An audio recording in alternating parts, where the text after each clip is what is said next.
leadership or leading by going full out. And so you'll hear this in the dance world. I think it's a beautiful thing. We say, dance full out, right? Who's ever heard that? Like, put it in the chat. Yes, me, right? Dance full out or play full out. People say in the online space for like summits and virtual activities, they're like, play full out, comment in the chat. And it really is important because the energy you put into something is going to be the energy that you receive from it, right? So you can have the most amazing teacher and they can be giving you their all, but if you come in with this like, well, you better really help me today because this is all on you, you're not going to receive the same lessons and the same insights and the same ahas as if you come in with this eagerness, like, I am here, I'm showing up, and I'm playing full out. Yay, I love that. Good job, Sarah. A whole outfit, not just a little bit of green, like my bow. She's got a whole outfit on that's green. I love that. So with this idea that leadership is something that we need to do full out, and that being a leader is the people that play full out, that dance full out, I really think that this is an important part of leadership. And I want to talk about leadership today because at the end, I'm going to share something with you guys. So stick around with me, please, till the very end. Excuse me. But leadership isn't about being perfect. And I think a lot of times we think of leaders and we're like, oh my gosh, they have all their stuff together, or look at them go, or look at them shine. And wow, they've got it all figured out. But I'll tell you, my favorite leaders have always and still are the people who show up and they're like, we're doing this. And then when all the things happen, they're like, it's okay. Like, they just show you the dance through it. Those are my favorite leaders. Those are my favorite moments. Those are the moments where I actually feel like they come at me at my level. They connect with me. And I think it's important to remember, if you're trying to be a leader in any way, that you embody that ability to play full out, to dance full out, because in that you are actually, and you're showing and you're modeling courage. Because no one dances full out or plays full out that doesn't feel the fear and do it anyways. Right? I think about in the dance room going across the floor, and it's like the first time you've been like taught the combination, or you've never learned these steps before, and you have a new teacher and they're like, okay, we're gonna do this, and like 4 of those steps you've never even heard of and you don't even know how to do it. And they're like, go. And you're like, okay, 5, 6, 8. And you just go and you just figure it out along the way. And yes, guess what? You make mistakes. It's a little messy. It's a lot messy. It's a disaster. It doesn't matter. It's all part of being full out and in the process. The best leaders are the ones that aren't afraid to show up, take the action, and embrace the mess. So if you've been in my community long enough, like, you guys can go ahead and say, like, have you seen me mess up? Yes. Have there been glitches? Many. Have there been parts where you're like, okay, that happened again, Ashley, we've had this problem and it's happening again? Yes. And I will never, ever shy away from those moments, because those are the moments that allow me to grow. Those are the moments that allow me to actually build my like authentic, who I am, my authentic brand, which I don't have to really work on that. I was just doing an interview with a woman that's what she does. Her genius zone is building teams and building brands and strategy. Like, you don't have to work so hard at building it. You just have to be you. And the rest of it comes to play. Like, I live a learning lifestyle, which means every day I'm open to learning, which means every day, guess what? I'm going to be making mistakes. And I'm going to be showcasing them, because that's part of learning. I can't compartmentalize my learning. Can't say, well, we're only going to learn right now. Not right now. We're live, or we're teaching, or we have this thing planned. No mistakes, universe. No mistakes, Ashley. No mistakes, anybody else. It's got to be perfect because this is the way it's supposed to be. That's not how life works. And so I wanted to share with you guys, yep, and yep. Yeah, yep to all my mistakes. And if you're in abundance, those classes are pre-recorded. All that means is I record them when we aren't live. I teach them one take. Sometimes I will go in and edit something out if I duplicate it, like I'll watch my replays. And sometimes I'll say something and I'll explain it. And then when I'm recording my classes, I truly see, like, I see Sarah on the other side. I see Teresa on the other side, and Anne and Christopher and Angela and Susan, and I see, and Beth, and like all the people, Jim and all the people, I see our members on the other side taking class, Monica and everybody, and Cheryl, and like, there's so many people. And I've already connected with everybody. And so I know where you guys are and what you're working on, and I know where we're going to get stumped up. So sometimes when I'm recording, I might really break something down a lot and explain it. And then we do it in the video. And then I actually sometimes will start to explain it again. And so that's the kind of stuff I take out, because I'm like, you know what, that's too long of a video. It's repetition. They can rewind and see it again. Like, so I'll edit sometimes to make the class more efficient. That's my goal, make it efficient. But I never, ever, ever, ever, ever, ever edit out my mistakes. Okay. And my mistakes in, like, if I mess up with my counts, if I mess up with my footwork, if I mess up on, like, I do something different than what I was supposed to do, if I catch myself, and I like to think that I catch myself almost all the time, but not all the time, I'm sure. I like to show what I did wrong, or explain how I did it wrong, or why that happened. And I think that that's true leadership. Leadership is embodying, doing it full out, and learning along the way. So there's a story that I wanted to share with you guys. One time when I owned my dance studio was called Dance Etc. I didn't name it. I inherited it, or I bought it from a person who I co-started it with, if you will. I was young and I had no capital in the investment in the beginning, but I had a lot to do with the whole beginning process and the startup. And I learned so much without ever having to put over $1, because I had a mentor that was like, Ashley, I can tell you love this, and I want to teach you everything I can. And I'm so grateful for her. But there was one time when I was teaching, I think I had already purchased the studio at this point. So I think I was like maybe 18. And I was going back and forth to New York City. So I lived in a small town in Florida. And our small town had I think 4 or 5 dance studios, but we weren't all dance competition studios. I was, and 2 others were. But really, it was just myself and one other, which was my childhood studio that I grew up at. All good there, like the way I left and how it was. It wasn't like we weren't scheming and stealing students. There was no ill will, none of that. It was a very clear conversation. I'm still very good friends with both my mentor and my dance studio teacher growing up. My dance studio teacher growing up is Miss Debbie. She comments on a lot of my stuff all the time. I love her and her daughter deeply. I have so much respect for them.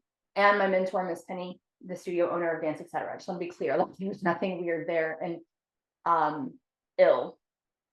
But I was teaching this class, and I really remember this lesson, guys, of leadership, because at this time, I'm pretty sure I was either already going to New York City back and forth, or I was already winning like first place nationals titles and things like that. Somewhere along this, the ego could have gotten really big for a teenage girl living in this small town, getting ready to take over, or had just taken over a studio that had like 350 students. I mean, we were a big studio for our town, and we won all the stuff. And I was teaching a class with my advanced dancers at the time, the kids that were very close to my age, because I took it over young. And I was executing something going across the floor, and the mirrors are in front. And I'm going, so if you guys are my mirrors and I'm looking at you guys, I'm talking to the mirrors, and my students are all over to my stage left, and I'm going across the floor to the right. I don't remember what I was doing. I have no idea what I was doing, but I was demonstrating something. And whatever it was, I don't even remember if it was jazz or tap. I can't remember that part. But whatever it was, I was demonstrating full out because I knew I could do it, one, and also I knew that I wanted something out of them that they weren't giving me, and I needed to demonstrate that thing for them. So I thought. So I'm going across the floor, and you guys, I fall. But I didn't fall like trip. I came down like boom, like a stack of bricks. And I remember going, oh my God, that hurt. Like I remember it happened so fast that it was like, this hurts and I think I should be hurt. But immediately it wasn't even about me. Like my face, my body was going stage right. All the dancers were stage left. The parents were in the lobby. They could have, I mean, I don't even know who was watching. They could have all been watching. I don't know. Didn't matter to me at the time. What mattered was these students. And I remember I fell hard. And the first thing I thought of was, did you break anything? And then I was like, no, you're good. There was no extreme pain. I don't know. I guess I could have been in shock, but there was no, so it's like, I'm good. So I turned over and I looked. And when I looked at these dancers, I will never forget Aaron Wheeler, Jesse Wheeler, Stephanie Wheeler. Only 2 of them are related. Lexi and Megan, and like another Megan and a Jessica, like all these girls that were like these are my girls. And when you own a studio, it's family. And I look over and they all had this like look of sheer panic and fear, like on their faces. They were just like, like, we're not like, it was this immediate, like, we're not doing that. There's no freaking way. Actually, we're not doing it. And then there was this moment of like, again, we're not that far difference in age, guys. There was this moment where I don't remember who it was, but it was like they wanted to also laugh because it was clearly a ridiculous fall. And I was just like, once I saw the fear and the panic, and I saw somebody, and I don't remember who it was. I just remember one. It was probably Bubs, Stephanie. It was probably her, just knowing her personality, where she was like wanting to, like, she was like, and then she was like, like it was this like face of like, oh my gosh, did that just happen? Then I started laughing, and the laughter definitely masked the pain because I did hurt myself. I did not want them to know that, but I was able to get back up. And I was able to really teach something that day, something that was so much more important than whatever the step was, because I don't even remember the step. But what I remember is the leadership. I remember the fall. I remember the faces that they had. I remember then the like dance between like, oh my gosh, we should feel really bad and we should check on her. But oh my God, that was hilarious. Like I remember that little dance of like, I don't know if I should laugh or if I should ask her if she's okay.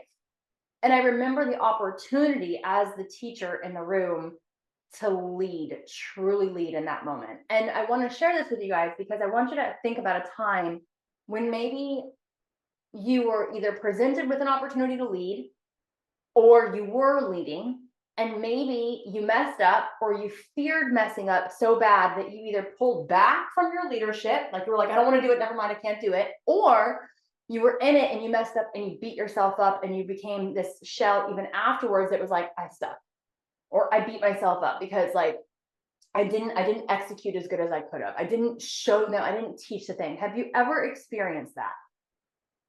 And if you haven't, fine. But if you have, I want to just give you permission to look at it from a different perspective. What if you wouldn't have messed up? What if it was completely perfect and everything was wonderful? Do you really think you would have gotten across the message? Because we can say a lot of things. Like I'm saying a lot of stuff every Monday when I show up here, but the message is deeper than the words. You have to hear what's behind the words. You have to be connected to the heart of the person speaking. And so when you're dancing full out, or when you're presenting full out, or when you're leading with this mom love and it's like full out, like I want the best for you, that's what a leader is. Someone who's not afraid to be all in, someone who is willing to make a fool out of themselves, not at the sacrifice of, but for the like full commitment to the process. And so a lot of people shy away from leadership. They shy away because they're afraid. It's always fear. They're afraid of judgment. They're afraid that people will focus on their flaws and they will focus on, everything that they did wrong, stuttering. They wore the wrong outfit. They wore a goofy bow in their hair. They'll focus on all these things versus what's really happening when you show up in this way is you're inspiring people by your courage. If you could just flip that, you guys, if you could just flip that you're afraid to show up with all of your energy because of what people will think or all the mistakes, the shoulda, coulda, wouldas, what if you could just flip that in your head? This is what I have done, and I love it. And it's something that I want for everybody is I don't ever care what anybody thinks of me. And not because it's like, well, I just don't care what you think. That's not it. It's because I know that if they care and if they have something bad to say and if they have a judgment against me, that actually allows me more space to be more courageous. It's like, bring it on. I welcome you. I welcome you to challenge me because you will allow me to rise up then. Not, oh my gosh, please don't challenge me. I want to play small because you might see me. You might think that. No, my goal is not to stay small in life. No leader's goal is to stay small. Your goal as a leader is to be seen, be heard, to make an impact. And again, we're leaders in all different ways here, right? So it is your duty as a leader to inspire with courage, inspire by your courage. Yes, Jen, exactly. I remember when I busted it on a tap and tone in the intermediate class last week, and you immediately spoke up with affirmation and shared the experience. Yes, Sarah, I did. And you know what? That I wanted you to see yourself as taking that action. And I wanted everyone else, if somebody saw you slip, I want people to know. Christopher slipped one time during the wings workshop, and I was like, Christopher, are you good? I'm going to check on him first, because I couldn't see him because he went off the screen. But then he was like, I'm good. And I was like, I'm celebrating you, because you wouldn't slip if you weren't stretching yourself. If you're playing small and you're keeping yourself in this box that's comfortable, you're not going to make mistakes, you guys. We don't make mistakes there. In Tap Fitness family, we are focused on dancing through life, full out. And so we stretch ourselves.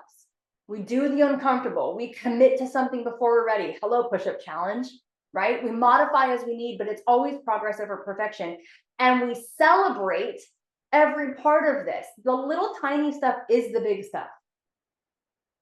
How many of you are moms or families, how many of you have a picture of somebody in your space, whether that's on your phone, in your house, whatever, you have a picture that you love, but this picture is not, it's not staged. There's no perfect outfit. There's no beautiful background. There might even be a boatload of clutter in this space.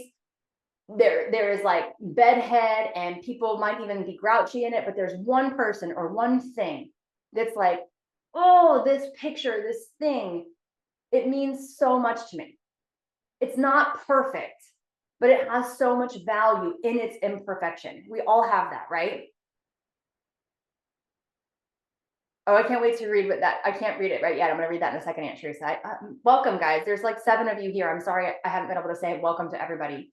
But it's the value in the imperfection. That's what you have as a leader. You have such ability to share so much value in your imperfections. And if you don't highlight those, if you don't pause to celebrate them, when somebody trips, you celebrate them. So you tripped, fantastic. Now we get to get up, because every mistake, every setback, every flaw is an opportunity for more. The other side of the courage and the playing full out is, it's like gold. It's like, that's what we want. So I want everybody to play full out. I want everybody to dance so large in their life. And when you lead this way, mistakes and all, people are not focused on your flaws. I'll say it again, they're inspired by your courage. If they're focused on your flaws, you're not giving them enough to see the other thing. I say it all the time to all of my students. If you're going to mess up big. If you're going to mess up big. I mean, you're going to mess up anyways. We all are. You want to mess up playing small and like timid, and then you make a mistake. That's more embarrassing, because it's like, well, she shouldn't have fallen. She was just walking. How do you fall when you're walking? Right? But you're like, I'm taking this big leap, and this could be metaphorically or physically in dance. I'm going to take this big leap. I'm going to go for it. I'm going to do the hard step. And then you fall. At least you know you fell doing something worth it. Mistakes are inevitable. So leadership is always about making an impact. It's always about pushing yourself first, you first. So take the courageous action, play full out. That's where we're at today. But why are we doing it? Because we get to lead others when we do it. Possibility opens up. Okay, you guys. So I'm going to read the chat really quick. I love it. Owning your mistakes. Yes, you have to own your mistakes. It's not easy, but it's simple. Stop the limiting track in your head. Notice, shift, take aligned action, and step into your possibilities. Push, prove, but protect the vision. So you're providing the proper perspective for others. Yeah, and even that proper perspective, I think you could challenge that. What's proper to you is not going to be proper to somebody else. But it's, again, not worrying about what anybody else thinks. If you stop yourself and play small and mark, right? That's what we call it in dancing, is marking, like the pirouette, right? So if I get up and it's like, well, change, kick. So if I'm turning, I know you guys can't see me, but if it's a pirouette and it's like prep, and then instead of doing like the pirouette, right? It's like prep, pirouette. No, this is not a triple pirouette, people. It's not even close to a triple pirouette. You can't see, my foot is in passe, my foot is pointed, it's connected, my hips are down. Like the technique is fine down here, but this is still not a pirouette. If you're going to do it, and do it to the best of your abilities. And when and if you fall, because it's really more of a win, because you will, when you fall, just get back up. And if you can teach somebody why you fell, like if you can dissect that for yourself, it's your duty to do that. Save them from falling, because you know what you did wrong. You lifted your hip, you lifted your shoulder, you threw your head to the side, whatever it is. I'm just using a pirouette as an example because I thought maybe I could whip one out here, but I can't. I have a rug, it's not going to work. So when you fall, if you know how and why you fell, get up, look back, and teach it to somebody else. That's what the knowledge business is. That's what I'm doing. That's the business that I am in right now. The entrepreneurial business is the experience business. I'm not a professional. I'm not the most perfect dancer in the world. I mean, I was a professional dancer, but like, I'm not trying to be this perfect example of anything. I'm just trying to lead with courage and take consistent action towards my vision in my head. And on that journey, share it with everyone that I can. Everyone that I can. I will share everything and everyone and every resource that I ever take action with or glean any sort of information from, because that's what leaders do. So you guys, thank you so much for watching live. I am going to close this out, but really I would love to hear your takeaways. So in the comments below, tell me, like, did this make sense to you? Did this inspire you? Did this make you realize that you might be not playing full out, or that you are, and that you can actually pause and celebrate for a hot second? Keep dancing through life. Bye.